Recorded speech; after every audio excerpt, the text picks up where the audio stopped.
नमस्कार, good afternoon. सास बहू और सेंसेक्स के आज के इस एपिसोड में आप सबका स्वागत है। आज शो में अगले आधे घंटे मदद करने के लिए कोलकाता से मार्केट एक्सपर्ट और ट्रेडर अमित सेठ साहब हैं जो जुड़ चुके हैं। सेठ साहब, good afternoon. Thank you so much आज दोपहर समय निकालने के लिए। बस आऊंगा, आपके साथ बातचीत की शुरुआत करूंगा। डायरेक्टर साहब, पहले जरा वो toll free number, WhatsApp number, Twitter ID, Instagram ID, thread ID सब प्लीज स्क्रीन पे रखिए। भाई आपको बस करना ही है, अपने सवाल भेजिए। पहले एक ही स्टॉक के साथ सवाल भेज दीजिए अगर कन्वीनियंट जैसा हो। उसके बाद वो टीम्स कांटेक्ट करेंगी आपसे, शेड्यूलिंग होगी तब अपनी डिटेल्ड क्वेरीज भेज दीजिए। लेकिन आपको रीच आउट करने की ज़रूरत पड़ेगी, तभी हमारी टीम्स को पता चलेगा कि किसको डायल इन करना है, कहाँ से लेकर आना है, कहाँ से शो पे शिरकत करानी है। खैर, ये आपके सामने वो सारे important numbers, please reach out करिए। नंबर्स हो या आईडीज़ हो, जो समझिए आप। मार्केट लाइए स्क्रीन पे, बढ़िया है यार। फिर बाय ऑन डिप्स का टेक्सचर एकदम मस्त चल रहा है। आज सुबह ग्लोबल संकेत थोड़े से पस्त थे, मतलब कंसोलिडेशन के थे, उसी तर्ज पे हम थोड़ा सा ठंडा खुले थे। हम आज 365 के लो बनाए थे। 365 के लो मतलब 35 और 55, 90 पॉइंट एक समय नीचे थे। वो 90 पॉइंट वाला एक समय हरे में गया। हम 480 30 पॉइंट हरे में गए। अभी भी फ्लैट रेंज पे एकदम ट्रेड कर रहे हैं। तो दिन के लो से तो अभी भी 75-70 पॉइंट ऊपर ही ट्रेड करते हुए नजर आएंगे, पर टेक्सचर क्लियरली डिफाइंड है। आज सुबह ही चर्चा हुई थी, टेक्सचर बाय ऑन डिप्स का है। पिछले हफ्ते कितने इंस्टेंसेस, हर दिन ट्रेडिंग का देख लीजिए, दिन के लोज कहाँ थे, दिन का क्लोज कहाँ था। बाजार ने ब्यूटीफुली रिवॉर्ड करा है उस टेक्सचर को अब तक। खैर ठीक है, थोड़ा सा अभी पस पड़े हुए, देखते हैं सेकंड हाफ कैसा पैन आउट होता है। बैंक निफ्टी आधे % का दबाव झेल रहा है, वो पॉकेट थोड़ी सी ठंडी है। अमित सेठ साहब, टेक्सचर तो क्लियर है बाय ऑन डिप्स का, लेकिन अब फ्रेश अप्रोच क्या रखना है? निफ्टी देख के 21,400 430 के जोन्स में जो कामकाज हो रहा है, क्या करोगे आप? किन लेवल्स पे वापस खरीदने का मन बनाओगे या मन बदल गया है? जी, good afternoon Ashish ji, good afternoon all the viewers also. Ashish ji, texture clearly strong uptrend में है। हम रोज बातें कर रहे हैं कि it is overbought, but overbought में भी कंसोलिडेशन हो रही है और देखा जा रहा है कि इंट्राडे डिप्स भी मार्केट में बाय कर ली जा रही है। तो इंट्राडे पर्पसेस के लिए हमें जो डिप मिलता है, trend is definitely strong. Overall market का टेक्सचर काफी अच्छा है अभी भी मुझे लगता है, लेकिन मार्केट में थोड़ा सा टाइम वाइज और प्राइस वाइज पोजिशनली अगर मैं देखूं तो थोड़ा सा कंसोलिडेशन होगा। इसमें कोई अभी सेंस ऑफ वीकनेस नहीं है जब तक 21,300 यहाँ पे इंटैक्ट, और बैंक निफ्टी में जब तक 47,600 47,700 के लेवल्स इंटैक्ट हैं। इंट्राडे डिप्स थोड़ा सा बाय करना डिफिकल्ट हो रहा है क्योंकि उसमें ज्यादा पॉइंट्स नहीं बन रहे हैं। पोजिशनली कोई अगर डिप आए, अगर हल्का फुल्का कोई अच्छा सा डिप आए, तो देन ऑब्वियसली एक बाय ऑन डिप की रणनीति रहेगी। फिलहाल मुझे लगता है कि हमें थोड़ा सा स्टॉक स्पेसिफिक चलना चाहिए। स्टॉक्स में फिर भी अपॉर्चुनिटीज हैं। Nifty and bank Nifty trend is up, लेकिन थोड़ा सा time wise and side wise consolidation इसमें रहेगा अगले कुछ दिन। बिल्कुल ठीक, ये है कहानी। जाना ऊपर ही है, ट्रेंड ऊपर का है। उस ऊपर की जर्नी में फिलहाल के लिए हो सकता है थोड़ा सा करेक्शन फेज आए। अच्छा भी है बाजार की हेल्थ के लिए, क्योंकि दरअसल लास्ट वीक तक हम 7 वीक्स वीक ऑन वीक उछाल के साथ भारतीय बाजार में कामकाज कर रहे हैं। थोड़ा टाइम वाइज थोड़ा सा थम जाएं, एवरेजेस कैचअप कर जाएं, बुरा नहीं है बाजार की सेहत के लिए। थोड़ा सा रीअसेस कर लें अपने अप्रोच को, वो ज़्यादा बेहतर रणनीति। पोजिशनली इंट्राडे डिप्स खरीदने का भी मन बनाया जा सकता है। एक बार निफ्टी की कंट्रीब्यूशन प्लेट रखिएगा। जब बैंक आधे % दबाव में, तो निफ्टी की मदद कौन कर रहा है? वो ब्यूटीफुली, निफ्टी फ्लैट है, निफ्टी बैंक आधा % दबाव में। वो देखिए दबाव वाले कारण सारे हैवी वेट्स है सब। कोई आईसीआईसीआई बैंक निफ्टी बैंक में आज पेन में, और निफ्टी बैंक क्या, और निफ्टी पे भी पेन एग्जिबिट करता हुआ। बाकी लेगार्ड स्क्रीन पर है, लेकिन मदद कहाँ से हो रही है? वो आईसीआईसीआई बैंक की वीकनेस को बहुत ब्यूटीफुली मैच कर रहा है कोई रिलायंस, बाकी के स्टॉक जो मदद करते हुए। हैवी वेट्स की तस्वीर है इस समय की। चलिए सवाल जवाब के सिलसिले की शुरुआत कर देता हूं। आज हम लोग को अहमदाबाद, उसके बाद गुड़गांव और दिल्ली जाना है। आप सबका स्वागत है, सब स्क्रीन पे रेडी हैं। अहमदाबाद से अंतिमा जैन मैम स्क्रीन पे। अंतिमा मैम, गुड आफ्टरनून। क्या करते हो आप अहमदाबाद में मैम? सर मैं हाउस वाइफ हूँ और इन्वेस्टमेंट करती हूँ शेयर मार्केट में। इन्वेस्टमेंट मतलब लेके रख दिया थोड़ा लंबी अवधि के लिए, ऐसा? बस लेके छोड़ दिया। और कैसे डिसाइड करते हो क्या लेना है? खुद ही कर रहे हो, ब्रोकर मदद करता है, कैसे होता है? नहीं नहीं, खुद भी करती हूँ और हस्बैंड हेल्प करते हैं मेरी। हस्बैंड भी तो शेयर मार्केट में, उनका भी अलग से डीमैट चलता है? हाँ जी सर, मेरी आपसे 3 बार बात हो चुकी है, चौथी बार आ रही हूँ मैं लो, मैं तो सिर्फ रिकैप कर रहा था सबके लिए, मुझे तो याद ही है। यस सर, इसलिए मतलब तो पहले अंतिमा मैम, पहला सवाल आज सेठ साहब के लिए कौन सा? मेरा यस बैंक पे है। हम्म। मैंने पहले तो लॉस बुक किया था, लेकिन फिर वापस 14 में लिया है। 2000 स्टॉक्स है मेरे पास में। तो अब आगे मतलब क्या करना है इसका? वो बॉन्ड इश्यू भी चल रहा है, चाहिए मेरे को लॉन्ग टर्म के हिसाब से ही। और अगर लॉन्ग टर्म नहीं चलता है तो आप बता दीजिए कि मैं निकलूं कि क्या करूं इसमें। आपकी खरीद के हिसाब से तो बढ़िया ही चल रहा है। 2000 क्वांटिटी है। सेठ साहब, ये येस बैंक पे बहुत सवाल आते हैं। अभी कुछ देर पहले मैं और बाजपेयी जो है वो यूट्यूब लाइव में बैठे हुए थे। भतेरो येस बैंक पे सवाल आए थे, अलग अलग खरीद थी। जैसे अंतिमा मैम की 13-14 की है, कईयों की 20 की खरीद थी। सब यही जानना चाहते थे, भाई अच्छे मूव्स आ गए हैं, क्या करूं, निकल जाऊं? लिया सबने इस पर्सपेक्टिव से कि ये बैंक शायद निकल पड़ेगा। अब वो निकल पड़ेगा कब पड़ेगा पता नहीं। क्या करोगे आप? 8 रुपए 60 पैसे का बढ़िया मुनाफा हो रहा है। कुछ कुछ होता है पोर्टफोलियो में, अपन ने पंट लिया होता है इस उम्मीद में कि आगे, और सारा पेन तो प्राइस में है। ये 10 से 15 की रेंज में सारा प्राइस आ रहा है इसके उसमें। मुझे पता नहीं है टाइम करना, क्योंकि इक्विटी बहुत बड़ी है, ऊपर बहुत सप्लाई आ जाती है जब भी चलता है ये स्टॉक। करूं क्या? Wait it out? Trade grip में है, लंबी अवधि के लिए लेके बैठा हुआ हूं, बैठे रहूं क्या? Let's see how it unfolds, या कोई और रणनीति होगी? जी आशीष जी, आपने बिल्कुल सही एक पॉइंट कहा कि इक्विटी बहुत ज्यादा है इसमें। लोग अक्सर समझते हैं कि वो पुराना प्राइस आएगा, लेकिन अगर मार्केट कैप कंपेयर करें तो इट्स ऑलमोस्ट जब इसका भाव काफी ऊपर चलता था, क्योंकि इक्विटी शेयर्स काफी इशू हैं, तो लोगों को लगता है कि वापस वो पुराने प्राइसेस आ जाएंगे।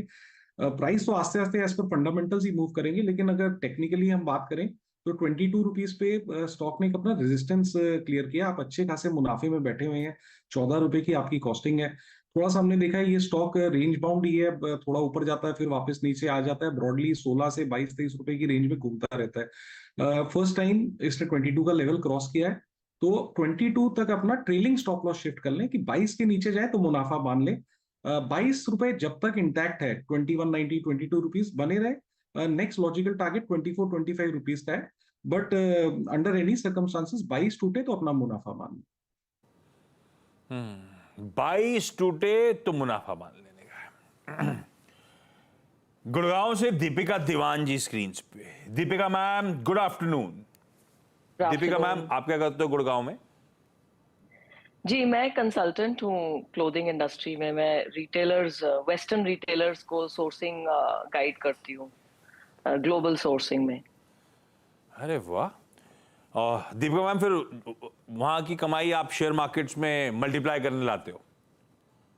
कोशिश तो यही रहती है। कैसा रहा अब तक का सफर? हो रहा है ऐसा कुछ? हाँ, नहीं, बहुत अच्छा चलता है, but of course you win some you lose some, तो वो तो चलता ही रहता है। मेरी कोशिश ये होती है कि मैं सिर्फ लॉन्ग टर्म रहूं।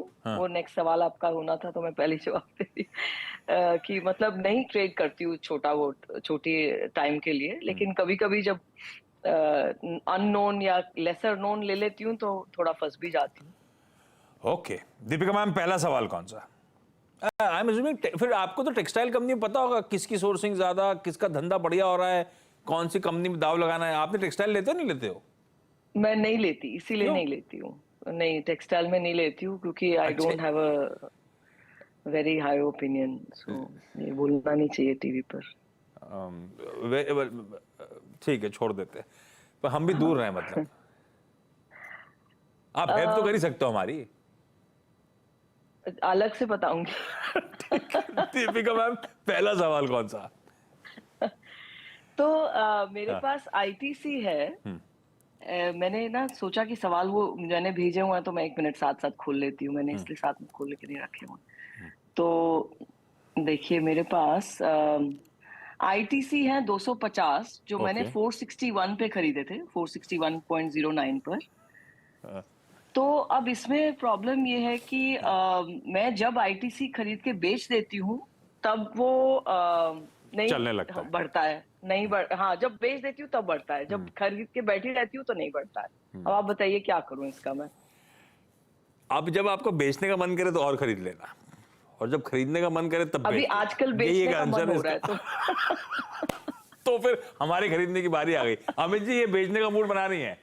लेकिन रिटेल हमारे साथ सबके साथ ऐसी होता है अमित जी, हम जब घुसते हैं ना तो स्टॉक जो सोचते हैं उसका उल्टा ही हो जाता है मामला। पूरी दुनिया जब पैसा बना रही होती है, हमारे घुसने के बाद ही स्टॉक ठंडा पड़ जाता है, और जब हम बेचते हैं उसके बाद चलने लगता है। इसका कोई तोड़ बताओ अमित जी। और आईटीसी पे व्यू क्या है? 9-10 रुपए नीचे है मेरी खरीद से। जी डेफिनेटली आईटीसी में तो कई बार ऐसा हो चुका हुआ है, बट अगर टेक्निकली देखा जाए तो स्टॉक का स्ट्रक्चर अच्छा है। 460 में इसने जरूर एक अटेम्प्ट लिया ब्रेकआउट करने का अपना वीकली ट्रेंड लाइन से, लेकिन हम वहां से देख रहे हैं थोड़ा सा पुल बैक दिख रहे हैं। लेकिन मैम अगर इसका वीकली चार्ट्स देखें तो इसमें अच्छा खासा कंसोलिडेशन 425 से लेके 440 के लेवल में काफी सप्लाई इसने अब्सॉर्ब की है पिछले 3-4 महीनों में। तो मेरे ख्याल से एक बेस अच्छा यहाँ पे बना हुआ है जब तक 440 इंटैक्ट है। थोड़ा सा डीप स्टॉप लॉस लूंगा जब तक 440 क्लोजिंग बेसिस में इंटैक्ट है। There is a chance of a pull back. मुझे लगता है पुल बैक यहाँ पे आना चाहिए। टेक्निकली ये 2 दिनों की जो हमने गिरावट देखी है just normal pull back in the markets, क्योंकि नीचे से 435 440 का लेवल 465 तक पहुंच गया था। तो markets they don't go straight line में ऊपर, हायर हाई लूज बनते, तो थोड़ा सा एक पुल बैक आ रहा है। तो जब तक 440 इंटैक्ट है कोई चिंता का विषय नहीं है। एक बार स्टॉक 463 क्रॉस कर ले क्लोजिंग बेसिस में, मुझे लगता है देन 480 एंड 500 के टारगेट्स अनफोल्ड करने चाहिए यहाँ पे। तो मुझे लगता है एक बार आपको यहाँ पे बने रहना चाहिए। अभी फिलहाल स्टॉक से एग्जिट करने की मैं सलाह नहीं दूंगा। कभी एक बात ट्राई करी दीपिका मैम आपने, जब बेचने का मन कर रहा हो तो पार्शियल बेच दिया, बाजार तो कंफ्यूज हो गया और शायद स्टॉक चल गया, उसके बाद तो बचा हुआ रख के बेच दिया, ऐसा करा कभी क्या? जी जी, वो बजाज फाइनेंस और बजाज फिनसर्व के साथ में और एचडीएफसी तो हुआ, फायदा हुआ फिर उसमें? रहती हूँ। हाँ हाँ। तो फिर ये ऐसे बेवकूफ बनाने का बाजार को, आधा बेच देने का, आधा दबा के रख लेने का। लेकिन अभी अमित जी कह रहे हैं भाई ऑन सीरियस नोट 440 का स्टॉप मेंटेन करें, फिलहाल नहीं बेचना है, ये शायद कमा के दे जाए। नहीं तो सॉरी, मैं और खरीद लूं, ये भी पूछना चाहती हूँ, और ले लूं अभी आईटीसी फिर अमित जी, और ले लूंगा फिर? जी मैं मेरा एक बेसिक रूल है कि मैं अगर कोई भी ट्रेड लूं और वो इमीडिएट लॉस में चला जाए चाहे 1 और 2%, तो मैं उसको कभी भी एक्स्ट्रा ऐड नहीं करता, because that goes against my rule. उल्टा बढ़े तब ऐड करना चाहिए, तेजी में ऐड करिए तो फिर वो बेटर रहता है। तो एक बार मेरे हिसाब से ऐड मत करिए, जितना है होल्ड करिए उसको। बिल्कुल सही रूल है। अपन ऐड करके कुछ नहीं कर रहे होंगे, अपनी जो गलती हो गई है उसको और मल्टीप्लाई ही कर रहे होंगे। छोड़ देते हैं, इसको होल्ड करेंगे जो है ऑलरेडी। दिल्ली से रुतिमा मैम स्क्रीन पे। Ma'am hi, good afternoon. Good afternoon sir. कितना टाइम हो गया आपको शेयर बाजार से जुड़े हुए? सर एक्चुअली 1-2 ईयर्स ही हुए हैं। पहले मैं कैंप्स में जॉब करती थी तो थोड़ा सा इसमें भी अब ट्राई कर रही हूँ आने का। अब आपने छोड़ दिया कैंप्स का और आप स्टॉक मार्केट में फुल फ्लेज्ड उतर गए हो? नहीं, ये फुल फ्लेज नहीं है, होम मेकर हूँ, बस इन्वेस्टमेंट करती हूँ इसमें। Perfect ma'am. रुतिमा मैम, पहला सवाल कौन सा? सर मेरे पास TTML के 200 शेयर्स हैं at the rate of 275 rupees 90 पैसे पे। तो उसका मुझे क्या करना है, इसमें बहुत ज्यादा लॉस हो चुका है मुझे। TTML कैंप्स तो बढ़िया था, कैंप्स नहीं लिया क्या? नहीं, उस टाइम नहीं मूड हुआ था कि इधर शेयर मार्केट में आऊं। ये ऐसी होता है, जिस फील्ड में ना उस फील्ड पे भरोसा नहीं होता। जो कपड़े का काम करे उसे टेक्सटाइल पे भरोसा नहीं, आपको कैंप्स पे भरोसा नहीं, डिपॉजिटरी पे। सबका अपना अपना है, सब दूसरों को ज्यादा पसंद करते हैं। टाटा टेली ले लिया भाई अमित जी, 180 पर शेयर लॉस हो रहा है। जो है उससे आज निकलूं या बने रहूं?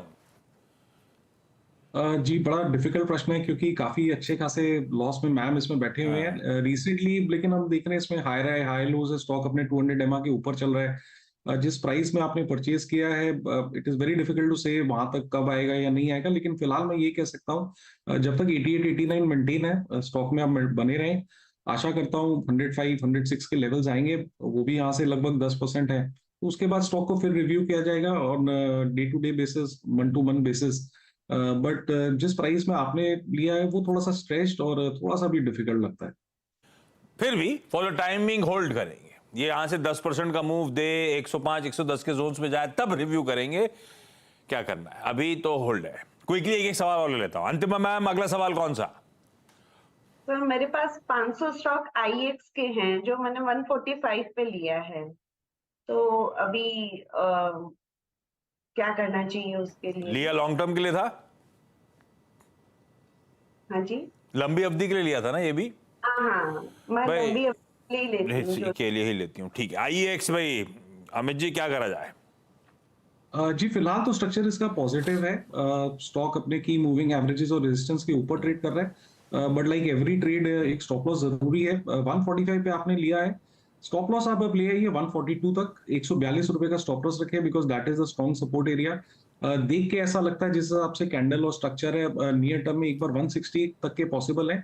160 163 में एक मेजर रेजिस्टेंस है, वो अगर क्लियर आउट हो जाए तो एक लार्जर मूव अनफोल्ड हो सकता है। बट फिलहाल स्टॉप लॉस 142 तक और एक बार नियर टर्म में 161 162 एक्सपेक्ट करें, उसके बाद हम फिर इसको एसेस करेंगे। एसेस करेंगे। 142 पे स्टॉप लगाइए। 160 163 ये स्टिफ सप्लाई जोन हो सकता है। एक बार ये पार करा तब तो बड़े मूव्स, लेकिन उन लेवल्स के आसपास आएगा तो रिविजिट करेंगे। दीपिका मैम, अगला सवाल। जी मेरे पास AGI ग्रीन पैक है 400 शेयर्स। तो अगेन इसका मैंने काफी पढ़ा था कि बहुत अच्छा चलेगा, 989 पे खरीदा हुआ है, तो अब क्या करें इसका बताइए। भाई क्या करा जाए Amit ji? AGI green pack पढ़ा तो सब ठीक था, भाव कमेंसुरेटली मूव नहीं करा, 125 रुपए नीचे आ गया। I think it's a small cap, और अगर इसका स्ट्रक्चर देखें तो 888 पे की सपोर्ट जोन था जो स्टॉक ने ब्रेक कर दिया। इतने दिनों तक तो लग रहा था प्रॉफिट बुकिंग है, बट जितनी ज्यादा पुल बैक इसमें आ गया है, that does not hold well for the stock. 888 एक स्ट्रॉन्ग सपोर्ट जोन था, वहां पे प्रॉफिट बुकिंग फिनिश होके अप ट्रेंड रिज्यूम होना चाहिए था, नहीं हुआ। अब हमारा 100 EMA लगभग मैम आता है 840 के आसपास। अगर 840 टूट जाए तो डेफिनेटली स्टॉक से बाहर हो जाए, फिर एक लार्जर डाउन मूव अनफोल्ड हो सकता है। जब तक 840 है बने रहें और let's hope it will go up, but 840 is the make और ब्रेक लेवल। स्ट्रक्चर थोड़ा सा वीक हो गया बिकॉज 888 का एक स्विंग लो यहाँ पे ब्रेक हो चुका हुआ है। नहीं, अब ये है तो मिड कैप अमित जी। आपको याद होगा HSIL, जी वो HSIL की जो एक डिवीजन थी वो AGI, उसका नाम, अच्छा HSIL का ही नाम असल में AGI ग्रीन पैक हो गया वो जब रिकॉन्स्टिट्यूशन हुआ था। तो ठीक है, रुतिमा मैम क्विकली आपका अगला सवाल। सर BL कश्यप का मेरे पास शेयर्स हैं, 500 शेयर्स हैं, 30 रुपीज 80 पैसे पे लिए थे मैंने, तो इसको क्या मैं अभी और होल्ड करूं कि निकल जाऊं इससे? TTML, BL कश्यप, ये आपकी खुद की स्टडीज हैं या कोई बताता है? नहीं सर, ऐसे मैं पढ़ती रहती हूँ और आप लोगों से भी सुनती हूँ, तो गावा सर ने एक बार रिकमेंड किया था BL कश्यप को। अरे गावा सर ने गजब कर दिया। 30 पे 66 कर दिया अमित जी। अब मुनाफा कब बांधना है? वैसे गावा सर का एक रूल और है, वो कहते हैं इस तरह के स्टॉक जब डबल हो जाते हैं तो आधा बुक कर लो, अपना कॉस्ट तो जेब में कर लो। पहली रूल तो उसको आप फॉलो करो, लेकिन आगे की कहानी बताएंगे अमित जी। अमित जी क्या करें भाई? जी आशीष जी, बिल्कुल मैं भी यही कहने वाला था कि स्टॉक डबल हो गया और अपना इसका रेजिस्टेंस अगर वीकली देखें तो 71 72 के आसपास है, तो एक बार आधा मुनाफा तो जरूर बांध लेना चाहिए। यहाँ पे स्टॉक ऑलमोस्ट डबल हो चुका हुआ है। बैलेंस पोजीशन को आप 63 रुपीज पे स्टॉप लॉस ट्रेल कर लीजिए अपना, और अगर 71 72 क्लियर होता है तो एक लार्जर इससे बेटर मूव अनफोल्ड करेगा। सो आधी पोजीशन बुक कर लें और बैलेंस पोजीशन का स्टॉप लॉस 63 रुपीज कर लें। ओके चलिए भाई, थोड़ा सा एक्सीड कर रहा हूं अपने टाइम को। Antima ma'am, Deepika ma'am, Rutima ma'am, thank you so much जुड़ने के लिए आप सबका। अमित जी सारी क्वेरीज ब्यूटीफुली सॉल्व करने, इस बीच गावा सर जुड़ने ही वाले थे चाचा भतीजा निफ्टी के लिए। गावा सर, हाँ जी, ये आप BL कश्यप बताए थे कभी 30 रुपए पे, 65 हो गया है। BL कश्यप आपको खुद याद नहीं होगा, 30 पे बताया था आपने, 65 आ गया है। रुतिमा मैम बैठी है, उन्होंने आपके कहने पे लिया था 30 पे। तो पैसा मुझे देंगे आधा? तो बीच का ब्रोकर मैं हूँ। रुतिमा मैम जवाब दे रहे हो क्या आप गावा सर को? सर आपने बहुत अच्छा बताया था, कुछ और भी इस तरह का सजेस्ट कीजिए, क्या लूं? लो, इसके लिए चाचा भतीजा निफ्टी में जुड़ो आप, ये ऐसे थोड़ा होता है। ये बात बरोबर। अच्छा होल्ड करो अच्छा थैंक यू आप सबका जुड़ने के लिए। गावा सर को जोड़ूंगा अब मैं 1 बजे, हम दोनों सोशल मीडिया लाइव पे मिलेंगे आप लोगों को चाचा भतीजा निफ्टी में। क्विकली छोटा सा ब्रेक के उस बार क्विक मार्केट चेक।